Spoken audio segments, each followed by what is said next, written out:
Chers auditeurs et auditrices de Sunuker FM, bonjour ou bonsoir, où que vous soyez, au Sénégal ou dans le monde.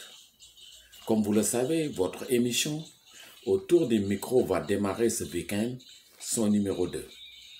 La semaine dernière, nous avons évoqué le chapitre 1er qui constitue l'intitulé suivant de l'ouverture démocratique à l'usure du pouvoir. Et nous avons au cours de notre premier numéro parlé de ce qu'on a appelé les hommes du système Diouf et comment Léopold Sédar Senghor, à travers l'article 35, alinéa 2 de la Constitution du 7 mars 1963, a transmis le pouvoir à Abdou Diouf, alors son premier ministre. Je vous l'avais dit, dans un contexte particulièrement difficile, où des hommes politiques aguerris étaient à l'intérieur de l'appareil d'État, mais aussi étaient au sein du Parti socialiste.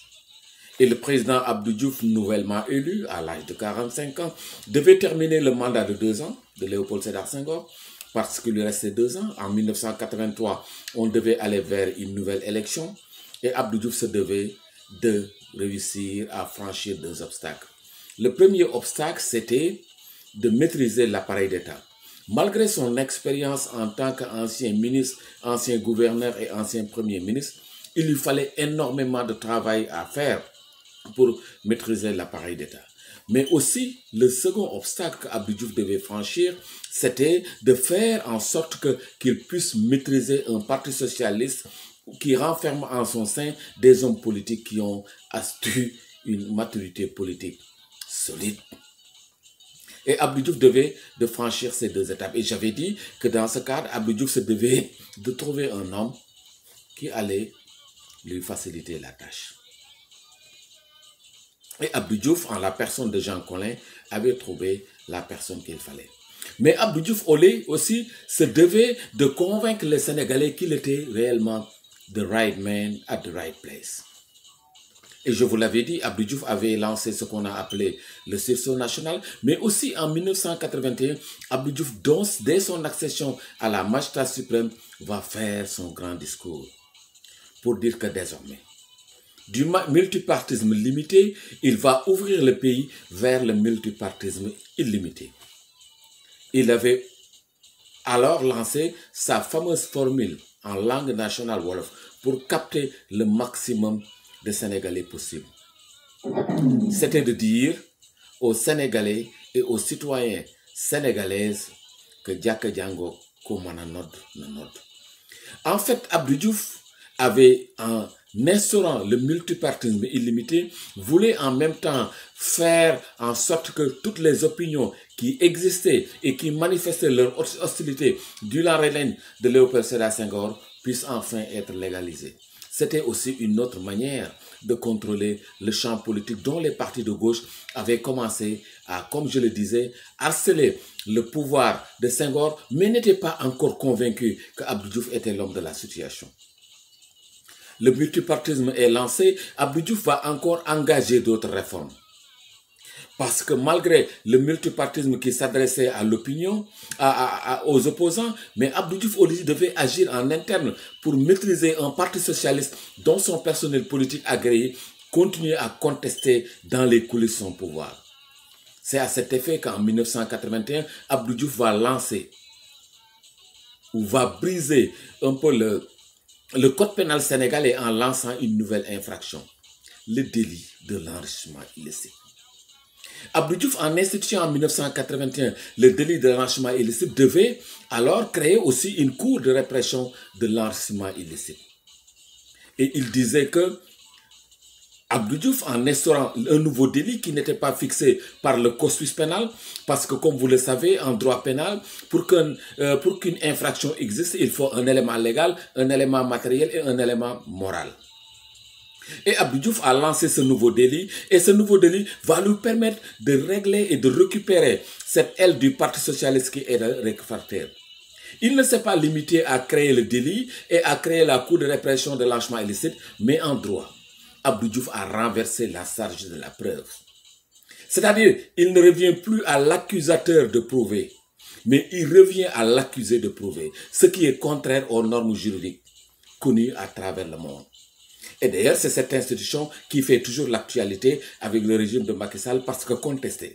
Effectivement, ce délit et cette cour est contestable. Parce que si la vocation première était pénale, mais la vocation essentielle était qu'Abdou Diouf voulait régler son compte à ce personnel politique qui s'était enrichi financièrement et qui était solide au Parti socialiste et qui ne lui facilitait pas la tâche.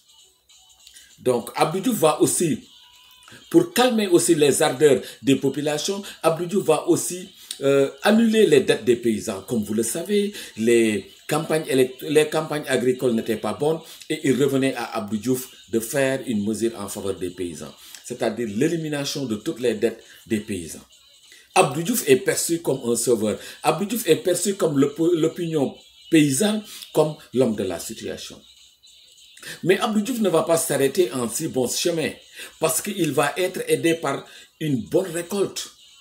Le Sénégal était à 300 000 tonnes de récolte d'arachide, mais cette année, on va aller jusqu'à 800 000 tonnes de récolte d'arachide, ce qui était une première au Sénégal.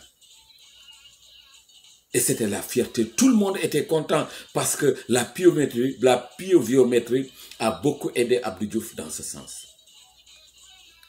Et Abdou Diouf, comme je vous l'ai dit, va essayer de faire tous ces ensembles de réformes et va ensuite lancer une autre réforme majeure. C'était les états généraux de l'éducation et de la formation. Réfléchir pour que l'école sénégalaise ait une nouvelle ambition et une nouvelle orientation qui va de pair avec ses orientations et ses convictions. Et au fond, Abdou Diouf disait qu'il faut rompre absolument avec le laxisme des Sénégalais, la facilité dans le travail. Il faut pousser les Sénégalais au travail à travers le sursaut. Mais Abdou Diouf ne se limite pas à cela. Il va ensuite faire ce qu'on a appelé la promotion des jeunes cadres. Les technocrates vont arriver en masse. Et Abdou Diouf, dans sa quête d'installer son système, va aussi faire des réformes fondamentales. Il va essayer de trouver un ministère de la justice qui peut lui permettre de régler cette question-là, qui est externe au Parti socialiste, qui est externe à l'État. Abdou Diouf va réussir à débaucher Maître Doudou Ndoye, ancien membre fondateur du PDS, pour lui donner le ministère de la Justice et de Garde des Sceaux.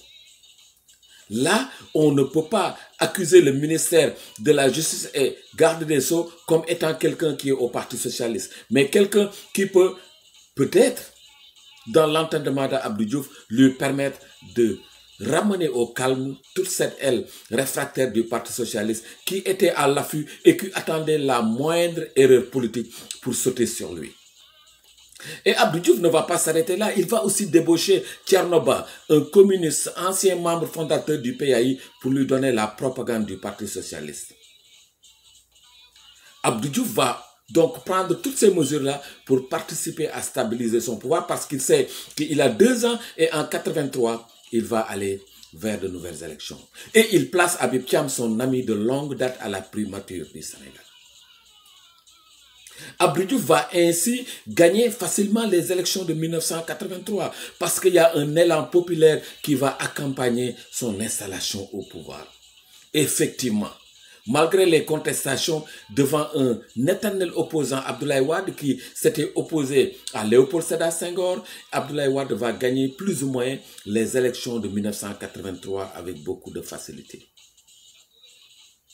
Donc Abdou Diouf va instaurer son pouvoir.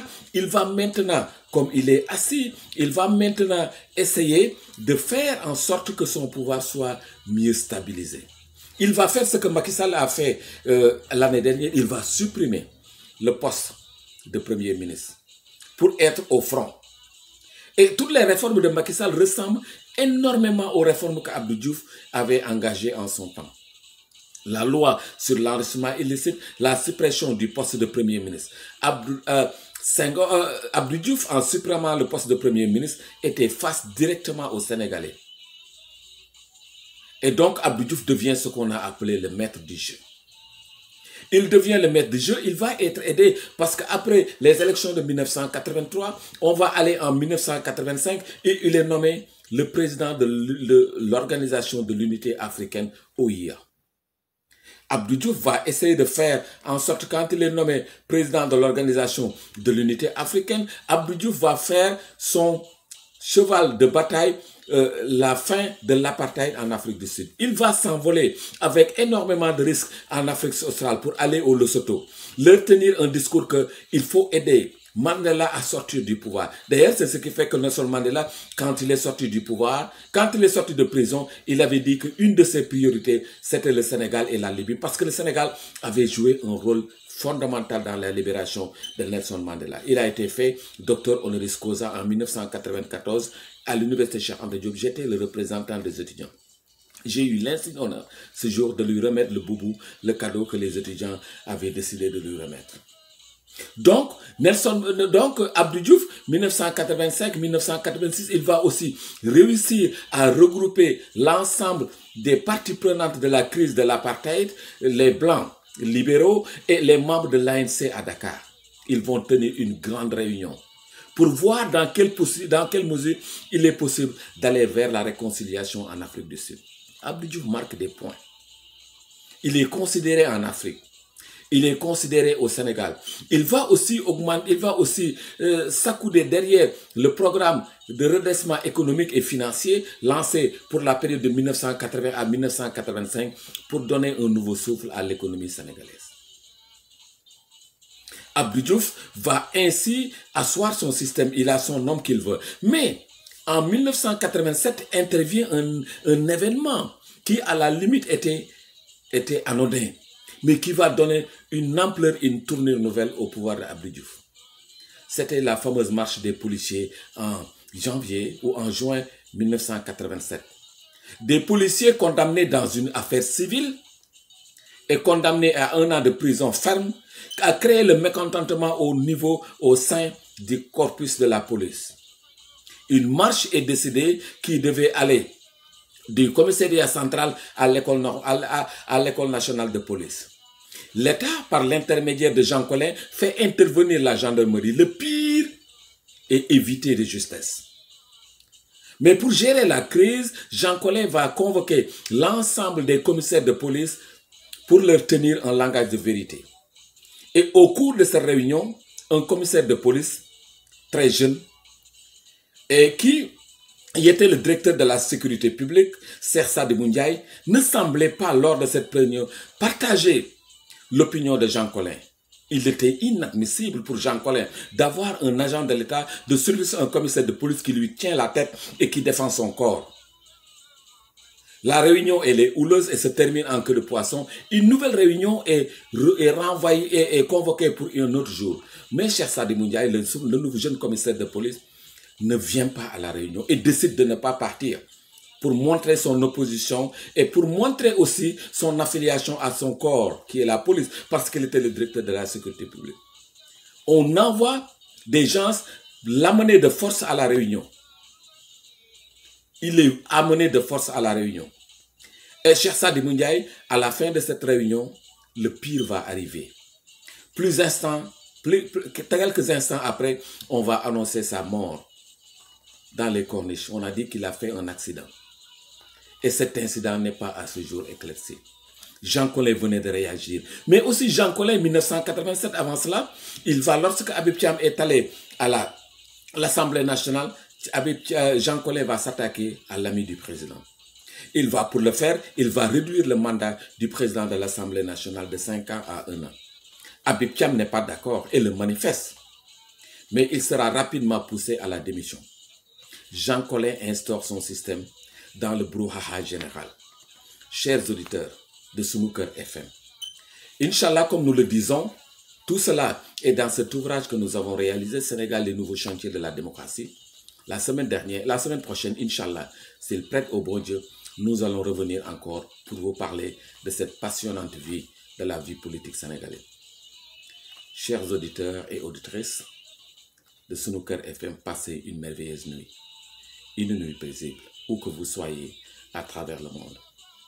Merci beaucoup. Auteur du micro vous donne rendez-vous la semaine prochaine. Au revoir et à la semaine prochaine.